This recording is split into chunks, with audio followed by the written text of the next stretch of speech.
Stephanie Denman from the Denman Homestead here, and it has been a hot minute since we have done any of the 100-year-old recipes. And for those that aren't familiar or new to the channel, when I started the channel early on, Alora and I went to a bookstore and found the oldest cookbooks that we could get our hands on because I wanted to recreate some of the earliest pioneer type homesteading recipes that they were doing back then. And I wanted to elevate it this time around by using ingredients that I've grown myself. And in the past I did a 100-year-old zucchini bread recipe, which turned out phenomenal. And I made several different variations with it. So if you want to go check out that recipe, just have to go look in the playlist for the recipes for the 100-year-old zucchini bread recipe. So good. This time around, I found an even older recipe. More older, even older. And it doesn't even have a date. So this book, this cookbook, is Cooking Through the 20th Century. This cookbook was based on this lady's mother's recipes that she found when her mother essentially passed away, and they're from the early 1920s.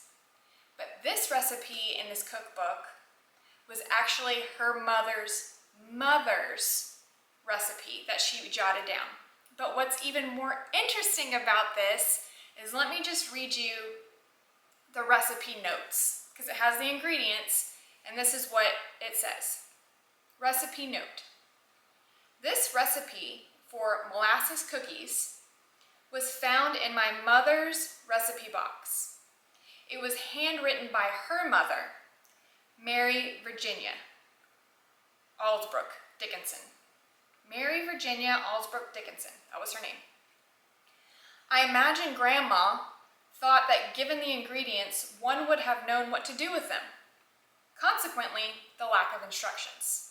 So there are the ingredients and one line of instructions, but there's no other rhyme or reason to this recipe.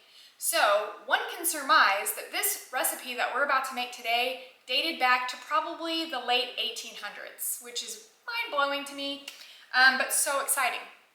And what I was looking for when I was looking for this recipe was I wanted to cook something with the sorghum syrup that I just harvested from my sorghum plants.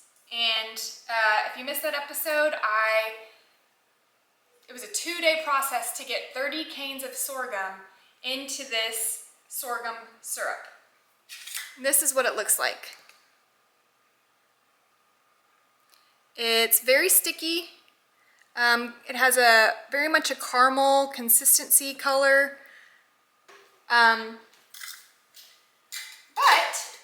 it is not to be confused with molasses, which I find interesting because this recipe is called molasses cookies, but the ingredient is not molasses, it's sorghum. So when I saw sorghum as the ingredient, I was like, yes, this is my sign to make my next 100-year-old recipe using actual sorghum.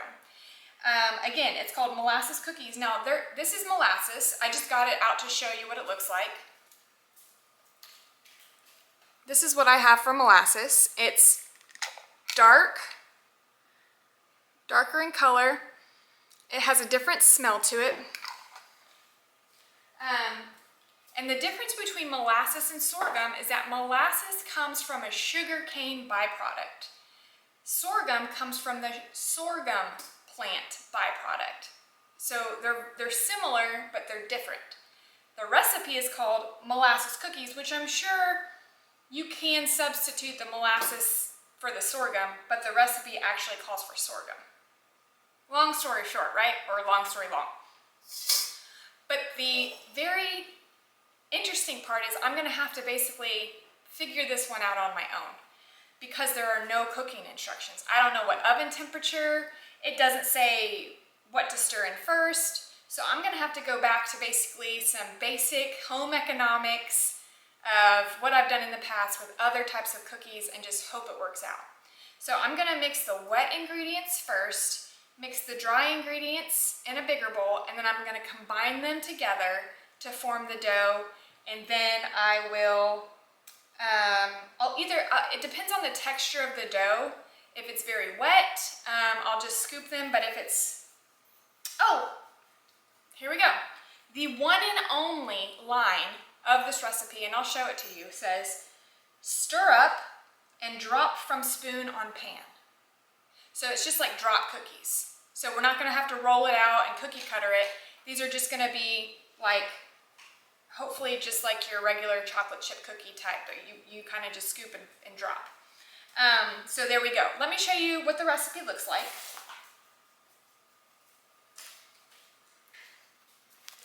This one here at the bottom is the one we're working on now. So if you want to pause, take note,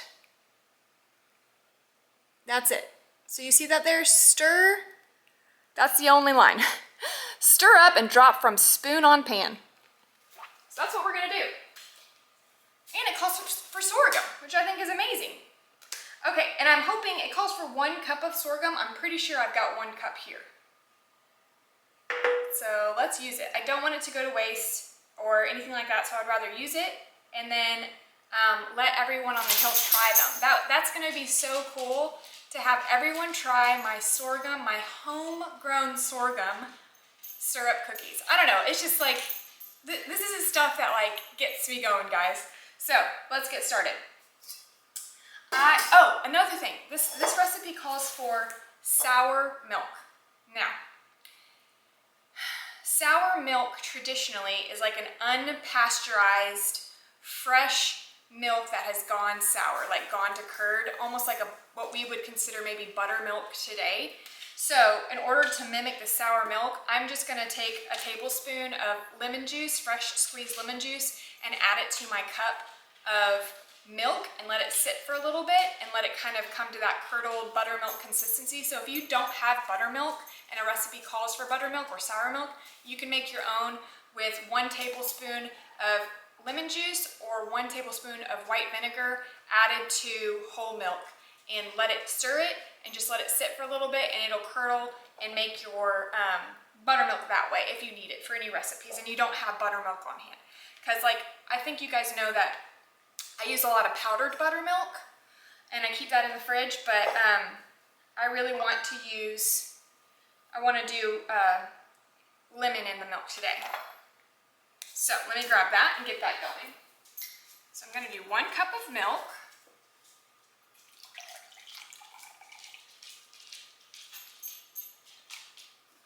Okay.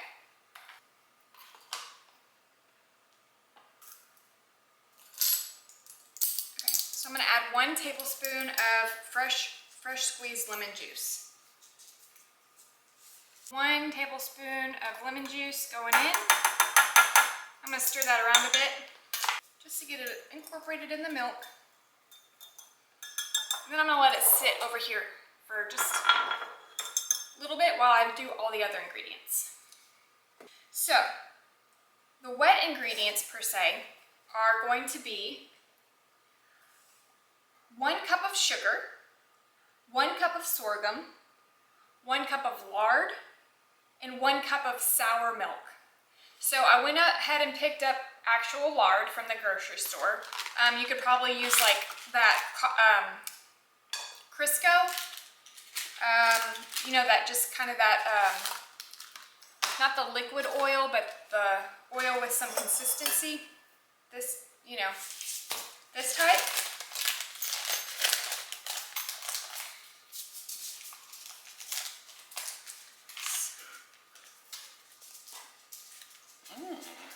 Yeah, but did you see the ingredients? Did I show this to you? No. Check it out. Oh, no way. I know. Wow. And read the directions. Or there's no directions, but read the recipe notes.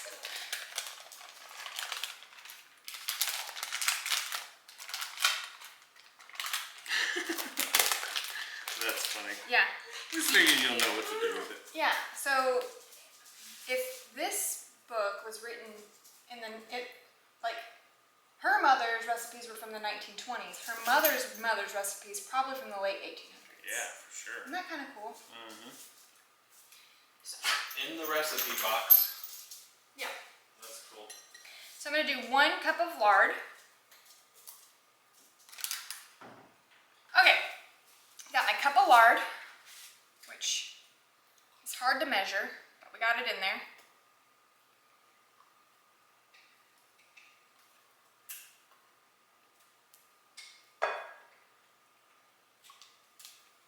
Next up, 1 cup of sugar.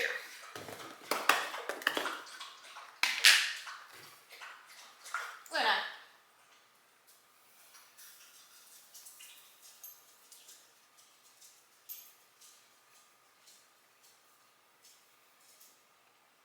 Okay, 1 cup sugar. And I find it interesting, there's no eggs.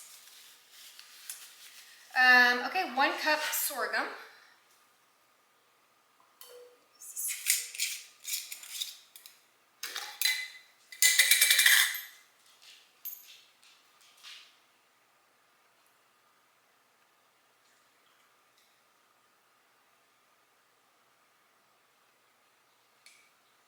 Oh man, we're just right there.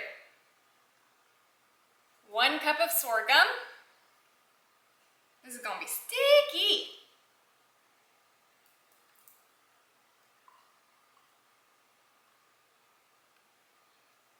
And thick. Now, when I got the sorghum cooked down to make the syrup, I tasted kind of a bitter upfront taste to it. Buddy didn't. Buddy got a like a dark fruit, like a plum or a cherry note out of it. And I'm just wondering how it's going to translate once it's cooked into a cookie. So that'll be interesting. Now the final step is to add in our sour milk. So we've let this sit for a little bit while we've been doing other stuff, and it looks like it started to curdle a little bit.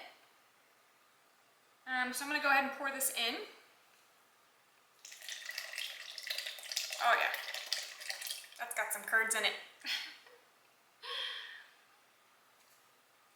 All right, and I'm gonna mix this up. So the lard is not incorporating, so I'm gonna actually get out my blender, my hand blender, and see if I can't get this to blend smooth. I don't know, guys. I don't know if I'm just supposed to trust the process, or maybe I was supposed to melt the lard. It didn't say. I don't have instructions, so I'm just gonna go with it because it is pretty chunky.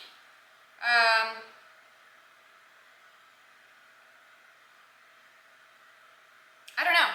Well, let's just move on. Okay, we'll move on. And we're gonna do 5 cups of flour. Oh, by the way, I went ahead and started my oven to preheat at 350. I don't know. I don't know if that is what is needed, but we're going with it.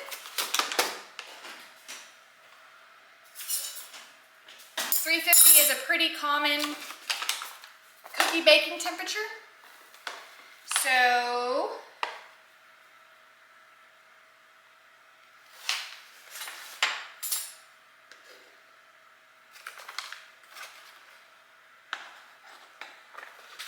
I'm just using all-purpose flour. 5 cups of flour. We need 1 teaspoon of ginger. It says ginger, but I have ground ginger, and I'm hoping that's what that means.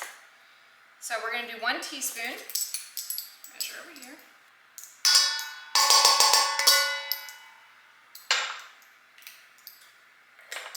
Then it says 1 teaspoon soda. We're gonna go with baking soda. Probably don't mean soda pop.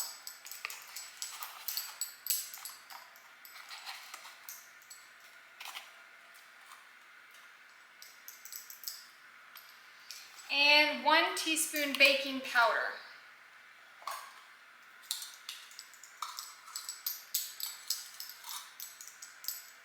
Okay. That's it for the dry ingredients, no salt or anything. So I'm just going to whisk this together and combine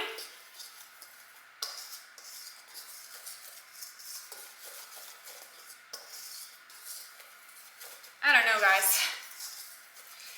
I don't know if this one's gonna make it online or not. I've got my doubts. And let me just show you why.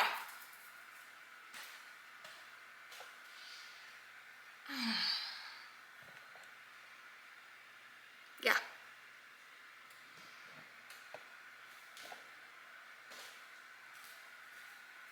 Grandma Mary, if you could have, you can explain more. I don't know what you mean, Grandma. All right. Stir up and drop from spoon on pan. Here we go.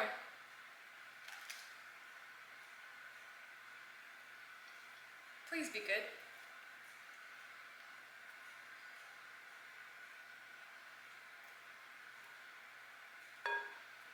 Who knows? Maybe it'll be delicious.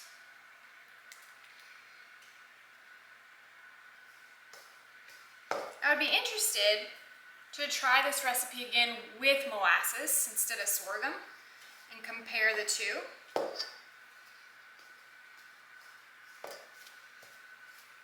Let me show you what we're working with.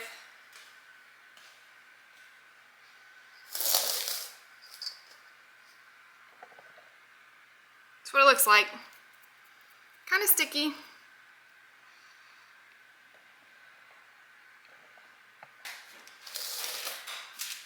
Stir up and drop from spoon on a pan. Doesn't say what size spoon.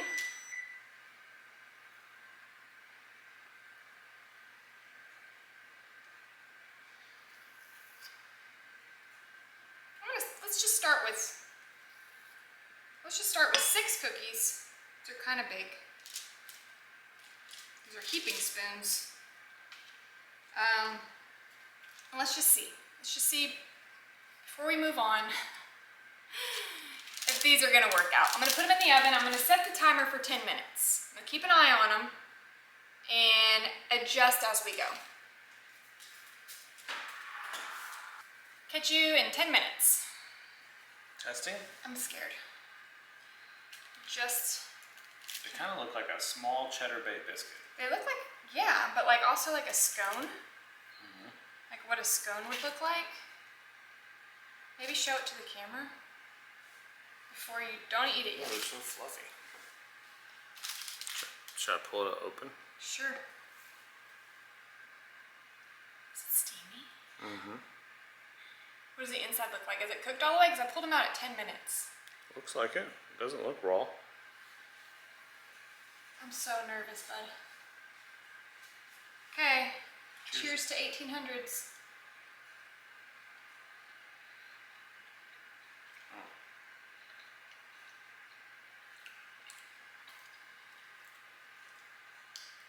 Wow.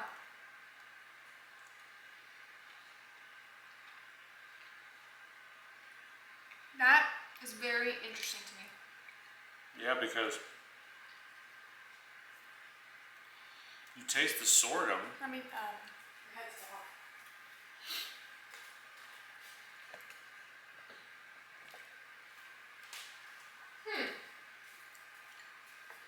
You taste the sorghum,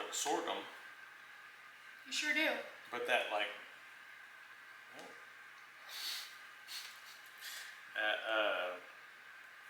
I feel like that bitterness that you were describing isn't there.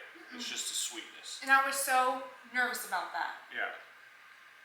Because Wow. that bitterness that you were describing is what I described as like a red plum type red fruit flavor, and you don't taste that. You just taste the after sweetness. What's also interesting, it's like a biscuit, but slightly sweet. Yeah, sweet biscuit. It's like a sweet biscuit. It's not what I would really consider a cookie. Yeah. Still a cookie. I mean, It is a cookie, but like you can have this with tea. oh, It's yeah, like a sure. scone. Like I feel like a scone is very much a Yeah. sweet biscuit, kind of like a dry or crumbly. This is very moist, and I think it's the lard. Yeah. I was nervous because the lard did not combine at all. It was just like little chunks, Interesting. and it's completely. My mind is blown. I think you did good for winging it. For winging it, great great great grandmother Mary.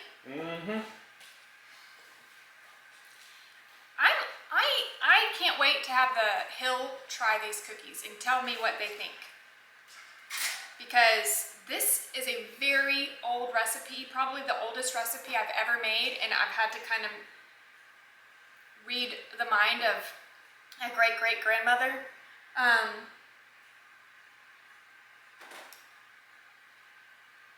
I am pleasantly surprised with how these turned out. I'm just kind of like mind blown. I'm also pretty proud that like I made that sorghum syrup and I was able to use it in a recipe like this. That's a really cool feeling.